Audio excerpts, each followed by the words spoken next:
Ben ritrovati con l'informazione di Antenna 3, prezzi e rincari, parliamo di economia. Sono preoccupati i commercianti per la contrazione dei consumi in un periodo dell'anno che da solo conta quasi metà dell'intero lavoro di un anno. L'aumento della benzina non dà sicurezza, ahimè è solo un costo in più per le tasche dei nostri consumatori. L'aumento delle fonti energetiche penalizzerà ulteriormente il commercio da quasi 2 anni in crisi a causa del Covid. Rincari importanti in tutti i settori. Ma significa aumento del prezzo finale per il consumatore, per 2 ragioni. Uno, perché aumentano i costi di trasporto. 2, perché aumentano i costi di servizio. I costi di servizio sono dati certo dalle utenze che aumentano per tutti, anche per le attività commerciali, e poi anche da tutti i presidi per il Covid che hanno dei costi. Oggi fare quello che si faceva prima costa di più. Commercianti che sperano comunque nelle prossime festività per cercare di riequilibrare bilanci, in molti casi drammaticamente in rosso, consapevoli che se non ci saranno contromisure agli aumenti come defiscalizzazioni o agevolazioni nelle fasce più popolari, quello che arriverà sarà un Natale triste per le nostre tasche. Diciamo che dalla prossima settimana fino al mese di gennaio gran parte dei commercianti sfidano nel vero senso della parola il fallimento, perché dalla prossima settimana fra consumi natalizi e saldi, diciamo che bene o male nei loro bilanci sono il 30 o il 40%. C'è il rischio che lo shock energetico, e la benzina a 2 euro ne è il simbolo, rischi di portare, non dico come il lockdown, ma una devastazione anche a livello di inflazione e di prezzi. Oltre all'aumento dei prezzi, un altro problema, quello della mancanza di materie prime. Andiamo a vedere che cosa succede nel settore dell'automobile. In 35 anni che vendo auto, purtroppo questo è un grande problema. Non ho mai visto una crisi del genere. La crisi dell'auto si fa sentire anche nella marca, ennesimo segnale di carenza delle materie prime che si tramuta in tempi biblici per le consegne. Siamo ormai a 3, 4, 5 mesi che come consegna. Mi sembra di essere tornato agli anni 70, quando tutti quanti per comprare un'auto aspettavano un anno addirittura. Un segnale preoccupante non solo per gli automobilisti, ma soprattutto per le tante aziende trevigiane che lavorano nella componentistica del settore, senza contare che la carenza del nuovo azzera anche il mercato dell'usato, che più di qualcuno sperava invece più movimentato grazie alle agevolazioni su veicoli ibridi ed elettrici. C'è molto interesse per il mercato sia dell'ibrido che dell'elettrico. Chiaro che dopo questo interesse viene un po' scemando quando si capisce che a conti fatti costano molto di più rispetto alle vetture tradizionali. Perché mai come di questi tempi i trevigiani, magari affascinati dai nuovi modelli o propensi a limitare l'inquinamento dell'aria, prima si avvicinano ai nuovi motori, ma poi si fanno i conti in tasca. Alla fine dopo o tentennano oppure se fanno l'acquisto qualche difficoltà c'eranno. Insomma, pare proprio lontano l'orizzonte di una mobilità ad emissioni zero, in un tempo in cui si discute di cambiamenti climatici e di domeniche senza auto. Del resto, sia nuovo che usato, è il classico motore termico, quello più apprezzato dai trevigiani. Il mercato di massa tuttora è quello del benzina. Il diesel sempre un po' meno purtroppo, perché stanno cominciando appunto a non farle più e quindi vanno sul benzina, insomma.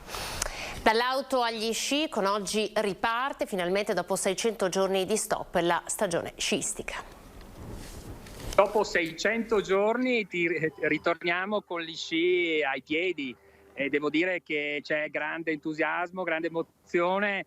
Sono tante le persone che sono salite qui al Col Gallina per questa che può essere un assaggio della stagione invernale che si preannuncia sicuramente sotto i migliori auspici, variabile Covid permettendo. Una splendida giornata di sole bacia la riapertura della stagione sciistica a Cortina, che con l'apertura dell'impianto del Col Gallina anticipa tutti, ed in molti quest'oggi hanno voluto assaporare questo aperitivo di una stagione che tutti sperano sia davvero della ripartenza per la montagna. Mascherina indossata, l'unica misura anti-Covid, perché essendo una seggiovia aperta non è necessario il Green Pass, e la prima neve caduta in settimana ed il sole di oggi hanno aiutato. Dei fine settimana con molto sole, c'è stata questa piccola perturbazione che ha portato un po' di neve, le temperature hanno permesso durante la notte di fare neve cosiddetta programmata, quindi c'è il fondo ideale per poter sciare anche all'inizio di novembre con ben 3-4 settimane in anticipo rispetto la data prefissata che era il 27 di novembre, la data dell'apertura del Super Ski Dolomiti.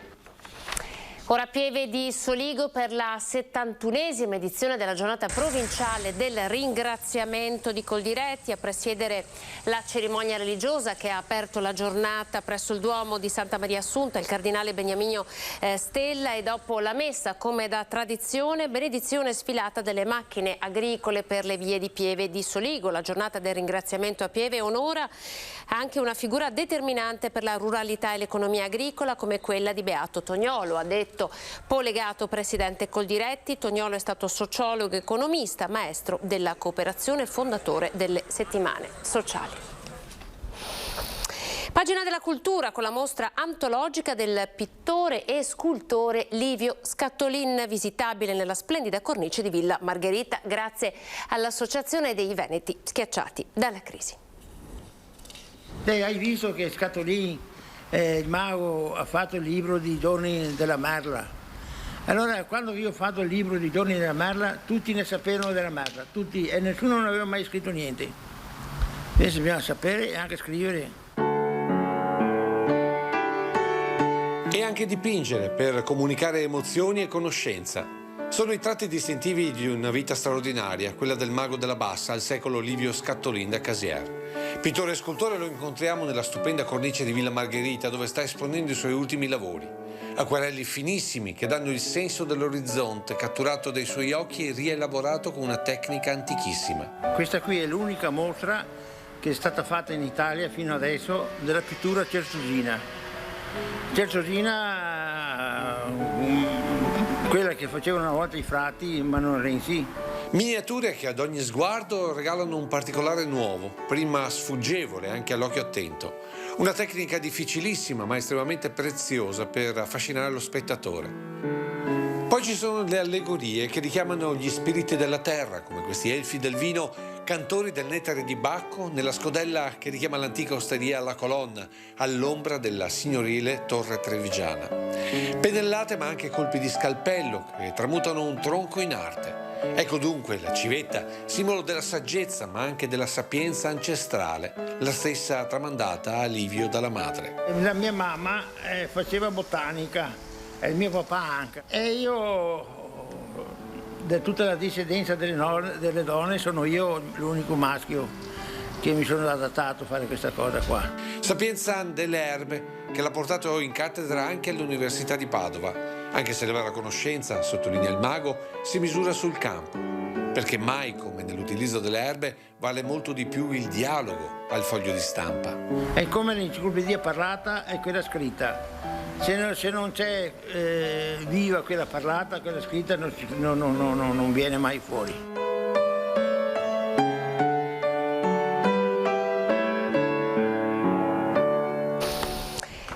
E noi con queste belle immagini ci fermiamo, vi ringrazio per essere stati in nostra compagnia, andiamo insieme a vedere come sempre le previsioni del tempo. Intanto arrivederci.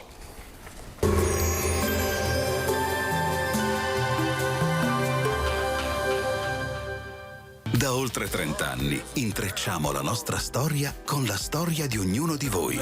Maglificio Anna Maria, storie scritte a maglia. Benvenuti al Meteo. La tendenza per l'inizio della settimana delinea uno scenario variabile. La causa è un vortice mediterraneo che lunedì 8 novembre si avvicinerà al nostro territorio. Vediamo insieme il dettaglio. Sul Veneto cielo tendenzialmente nuvoloso, anche se non si esclude qualche schiarita. Con il passare delle ore, prime piogge a carattere sparso, via via in espansione un po' su tutti i settori nel corso del pomeriggio. A seguire però la situazione è destinata a migliorare. Temperature minime tra 1 e 8 gradi, massime invece tra i 12 e i 14 gradi. Ci spostiamo ora sul Friuli Venezia Giulia, anche in questo caso avremo un contesto instabile con alternanza in mattinata di nuvole e rasserenamenti, dal pomeriggio rovesci più diffusi. Temperature minime tra 3 e 10 gradi, massime sui 16 gradi all'incirca. Infine diamo uno sguardo alla situazione del Trentino Alto Adige, dove avremo possibili piovaschi sparsi, ma non mancheranno anche parentesi asciutte e più soleggiate. Temperature minime intorno ai 2-3 gradi, massime sui 14-15 all'incirca. Dal meteo di Antenna 3 per ora è tutto, grazie per l'attenzione, arrivederci al prossimo aggiornamento.